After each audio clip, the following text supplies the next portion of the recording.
New Zealand. Hope you're all having a super fantastic sparkling day. Welcome to Porchlight Letters podcast, number 2358. What causes entire branches of a family to be forgotten? Okay, so you are very lucky that I am here because as of 10:02 this morning, I had no voice. It went on vacation. If you've seen my Facebook page, you will see that I've got a missing voice photo there of my voice missing. It's back. How long it's going to last, I don't know. So this is probably going to be a very short podcast, but we'll see how we go. It's back for now. I've had 3 cups of lemon and ginger tea with a teaspoon of manuka honey in each one. So hopefully that'll keep the voice active for today. It's been very hard not having haven't been able to have a conversation with myself. Yes, so it's very quiet except for the pounding of the rain. It started raining just before 5 o'clock this morning, and I think it might have stopped. I don't hear it. It could be the gentle rain that I don't hear, but we've had downpours and we've had a steady rain most of the day. But anyway, let's get on to today's topic before my voice goes on walkabout again. So what causes entire branches of a family to be forgotten? Missing branches are often hiding in plain sight. They haven't been forgotten. They may have just been misplaced, but they're still in plain sight. Migration broke a lot of many family connections. I had my second great grandfather was one of eight children. Some stayed in the UK, some stayed in England, some went to Canada, some went to the US, some went to Australia, and some went to New Zealand. His part came to New Zealand, although he didn't go because he was dead before they left. But his widow and her son, which is my first great grandfather, headed across the oceans from England to New Zealand. So, and family connections were lost when the migrations happened because one, they lost connection with each other. They didn't know where each other, well, they knew where each other had gone. They just had no way to find them once they were in those new places, unless they sent a letter back to England and somebody there was able to record that information and then send it out to the others. So here's the problem with that. We're talking the 1800s. There's ships that they're going on. Ships take months to get to their except to get across the channel there from England to America, across the Atlantic Ocean. Yeah, that one took about a month to do. But the other, and these are all sailing ships, the big galleons. Well, they weren't exactly big when you look at some of them. But the galleon sailing ships had the multiple sails on, the multiple masts, relied on wind. Some got knocked off course, some drowned, some ships took months. Like if you're going down to New Zealand and Australia, that was months. It was like 4 or 5 months, maybe even 6 months to get from the UK down to Australia and New Zealand on a galleon ship, depending if that's the type that they took. So they would have encountered all sorts of, and they had none of the modern things. It was all wind power on the sails. There was no engines for them to fuel. There was, and they were basically at the mercy of Mother Nature. They really were. So there were ships that never made it to their port. There were ships that ended up in different ports than they were supposed to. So all sorts of things like this. And then sending letters back home took, the return trip, 4 to 5 months, maybe 6 months to get back the letters back home, to have, to get a reply, and you'd have to wait another 4 or 5. You were getting a letter a year is basically what it was, unless you were somebody who wrote diligently every day or once a week or anything like that. It would take basically a year to get a reply to the letter that you sent. So you got to think about things like that. And of course, when they're sending the letters down to the New Worlds and stuff, some of those letters got lost. Some of them got blown overboard and never to be seen again. There's all sorts of things that get taken into account when it comes to losing contact with families who have migrated. Today, it's a little easier to stay in contact. You've got, you've got these devices. Yes, I have 2. This is my US phone. This is my New Zealand phone. People keep looking at me weird because I have 2 phones, and apparently that's not a good thing to have. But I have a US phone and I have a New Zealand phone. So now we can stay in contact with family. We've got social media we can do it through. We've got emails. So there are ways that we can stay in contact. But back then in the 1800s, 1700s and all that, if people moved out of country, good luck trying to catch up with them again. If you knew where they were or they wrote back to say, hey, we arrived safely, this is where we are. But of course, by the time your letter gets there, they could have moved. Name changes disconnect generations. So there are a lot of immigrants that came in to the US through Ellis Island. Now, the myth is that Ellis Island, that their names were changed by the people at Ellis Island, the officials. No. The people coming in wanted their names changed. A lot of them were Jewish immigrants coming in, and they wanted to, and they were fleeing from religious persecution. So they wanted to sound more Americanized when they came in. A lot of the officials wouldn't allow them to change their names because they had to match the paperwork that they were traveling with. But later on, once they got into the country, they then changed their names. And some of them would shorten their names, make them a little more American sounding. Some of it would, change the spelling of it, take up a completely new name that had absolutely nothing to do with their old name. So there's those sorts of things that happened as well. So when you're looking up records and things, you've got to keep an open mind, because you could find somebody on a census report, and all those names don't match, but all the other details do match up, like names, ages, countries that they were from. And sometimes you would find relatives. This is the cool part. Sometimes on the census report, you'll find relatives in, excuse me, in the same areas. I love census reports because you can do a lot of gold mining in there. And some people had their names spelled differently by the enumerator, because the people they were speaking with, what the enumerator heard is what they wrote down. And then sometimes it got to the point where the people they were talking with couldn't read or write, so didn't know how to spell their name. And so they just would say their name, and the enumerator would write down what they heard. There's a lot of that went on too. So you can easily lose family branches on a census report. But if you do, and trust me, they will suddenly appear. If you knew the area that they were in, you can go searching. And yes, it takes a long time to search through some of those things, because you're also deciphering the handwriting at the same time. And it could be that the handwriting was misinterpreted. Is that the right word? Mistranscribed.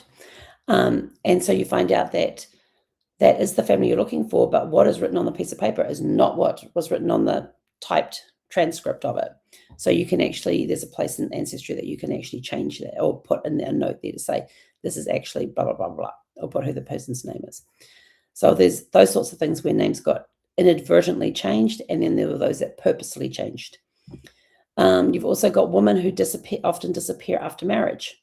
Yeah, women get married, they would take their husband's name.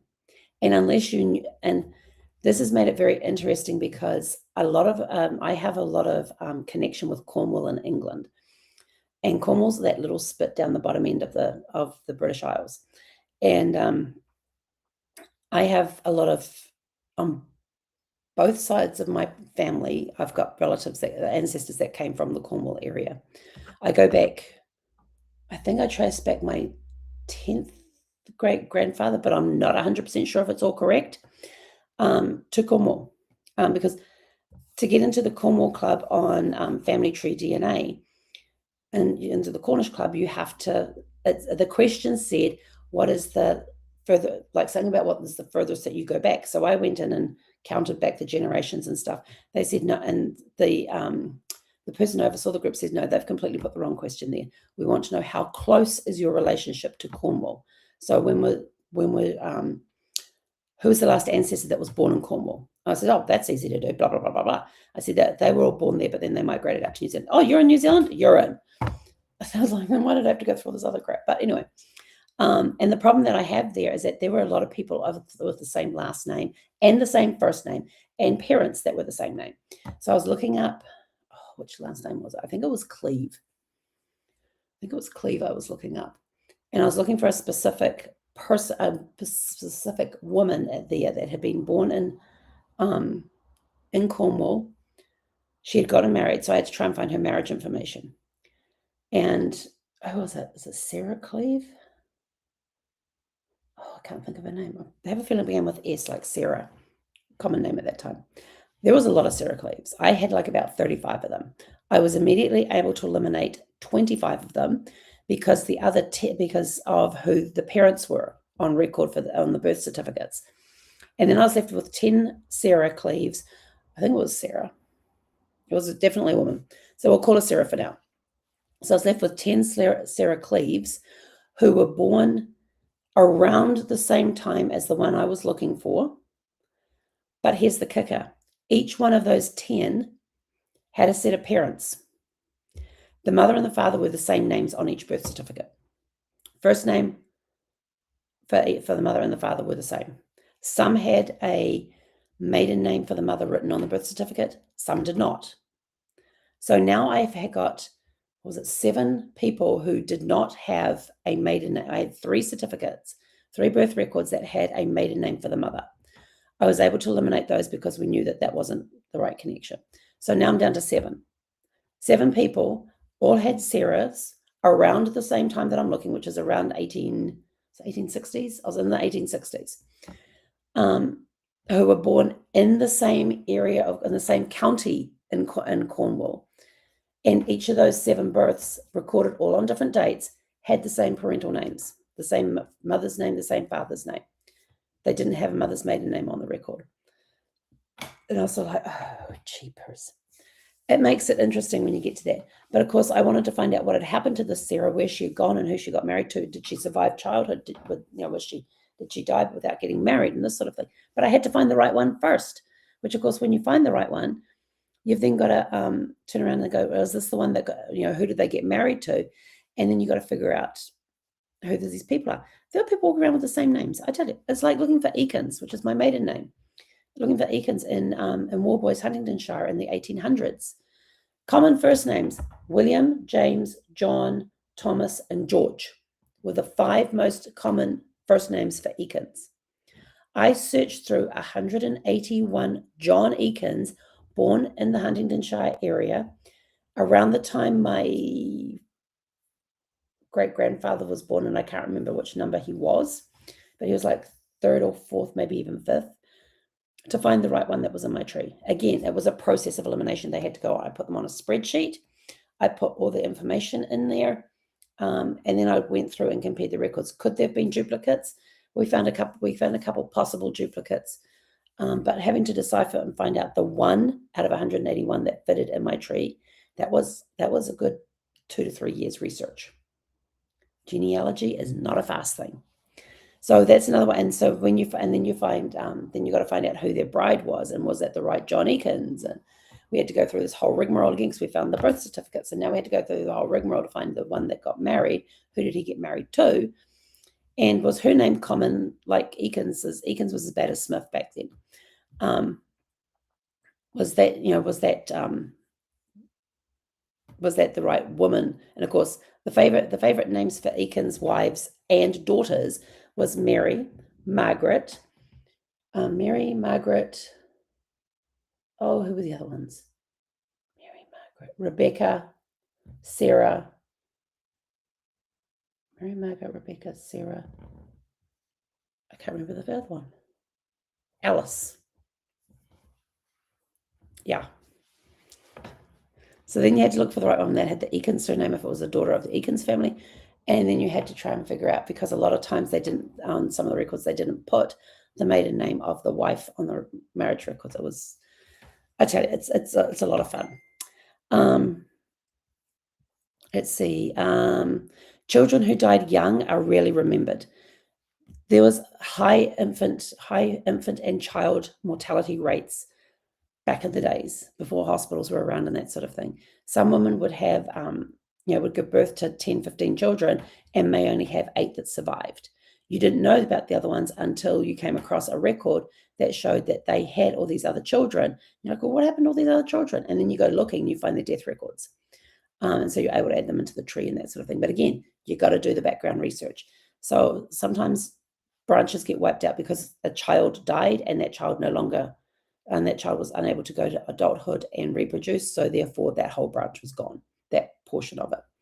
But their siblings very much alive and able to do things. So there was a high mortality rate then too. Some of them made it to adulthood and died from illness or in war, injuries, that sort of thing. I guess I better lubricate. Okay, where are we at now? And estrangement. When people became estranged from each other, something happened in the family, some argument, some rift, something happened that caused the family to, I don't want to deal with you anymore. And as far as they're concerned, that part of the family no longer exists for whatever reason. It could be an internal family feud. It could be Oh, I will tell you one. So there was one I was looking up. It's just reminded me. There was one I was looking up, and I was trying to find a connection in this family. I was doing a DNA research. So I'd found somebody who was connected to me, and I was trying to find out where in the tree they fitted, because DNA shows we're blood related. Now, the genealogy side, we got to figure out how we're related. So just because you've got the centimorgans doesn't automatically mean that that person is a second cousin, third cousin, whatever.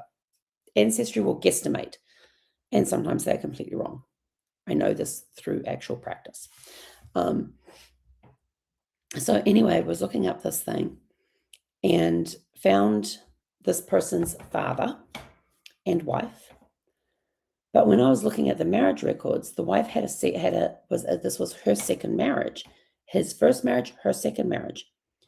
Her first marriage was to the brother of her husband. Yeah. And when I looked up for the death record of the brother, he died after they were married, which meant that there was probably a divorce in there, but she left. And in this particular family, nobody talked about this particular brother. He was gone. Nobody knew why, where, or anything else. But when his wife left him for his brother, he took off and was never heard from again. But we managed to eventually find him, because they're going to leave a genealogy trail somewhere. There's going to be all sorts of different documents that you can search through that you're able to find them. So we eventually unraveled the story, found a newspaper article about the whole scandal, because at that time it was a large scandal, enough to be reported in the newspaper. And I was like, ooh, this is really juicy. So, and it happened to be that that this all took place in, was it Ohio or Indiana? It was either Ohio or Indiana. It all took place in. There was several articles about this whole scandal. It was very interesting reading. And I was like, oh, okay. So which part of this tree am I actually related? Does the DNA match come in through? I'm not sure. And I'm still researching that whole piece with the scandal and everything. So there's all sorts of things that will happen where families are split up for whatever reason. There's a divorce in the family. The mother takes one child, the husband takes another child, type of thing that went on as well. And so you've got to then go back and find out these other records as well. I was researching another family where the son was a little too old to be the mother's child, because I'd always said that she was the mother, but there was only like about 9 years difference in their age. And I'm like, that is way too young. And so I suddenly thought there must have been a previous marriage. And so I went and had a look and discovered that the husband had been married before, and his wife had died, and the child was from that marriage. So that was okay. And it wasn't the only child from that marriage. He also had siblings who were old enough that when the father got married again, they were already out on their own. So I didn't even know that part of the family existed until I found the marriage record for the guy's father and his birth mother, and found out that this other woman was actually the stepmother, not the mother. But through that, I was able to find the other relative, the other siblings to this guy. So he wasn't his only child, even though it turned out that in the records they said he was an only child. No, he had siblings, and we were able to find the siblings for the family and put the family tree back together again. So there's all sorts of reasons why trees disappear, why branches of trees disappear. They don't completely disappear. There's still records of them somewhere. You just got to go looking for them and research and that sort of thing. And that's this matters because forgotten branches distort how families understand their full story. If you don't have all the branches together, like if there's missing branches, that makes a huge difference in the story. Why is there a missing branch? It could be something as simple of this part of the family went and migrated over here. This family over here lost contact with the family over here, and they never got to connect up again. And through DNA and everything else, we can now bring these branches back together again, and find out. And sometimes there was and family adoptions is another one. That's another one why you think a branch of the family disappeared. It's sort of like, well, hang on. Well, the family rumor was that there was always 5 children that was born to this third grandmother, but I can only find 4. Well, it could be that there was some hardship that happened in there, and she got pregnant again and couldn't take care of 5 children. Her husband may have passed away, her husband may have been off at war or whatever. So she gave that last child up for adoption to another family member who maybe couldn't have children. And there was no official record of it because it was in family. Sometimes there's official records, sometimes there's not. And it's just a matter of unraveling everything. But the branches are out there. You just got to go looking for them. And it does make a difference to the narrative of the family story if you've got missing branches. So your practical takeaway for today is ask who is missing and why. Gaps are powerful clues. You may see you may have all the children listed, but you notice they're having a child every 18 months to 2 years, and suddenly there's a 5-year gap. Why? Was there a child that was born in that gap that may have passed away? Now you go looking for that potential. Write out the hypotheses. Did they have, that there's a 5-year gap here? Is it possible were they either immigrating? Was that 5-year gap due to the fact that they were immigrating, or the fact that they had had a child and lost it, and they were still in the same place that they were 5 years prior, or they may have moved? Death in the family, often, especially children, families would then relocate because they didn't like the vibes of the house and that sort of thing afterwards. Some stayed in the same house, some did not. So ask yourself who is missing and why. Gaps are powerful clues. And if you want help finding missing branches, send us a private message and we'll be happy to help you. So our closing thought for today is every branch mattered, even the ones even ones no one remembers. And with that, I am out of here. I'm going to go make myself another cup of lemon and ginger tea with some Manuka honey in it. Give my voice a rest. So go out, have a super fantastic sparkling evening, and we will be back tomorrow evening. Hang on, I'm just going to check my calendar. Yes, we'll be back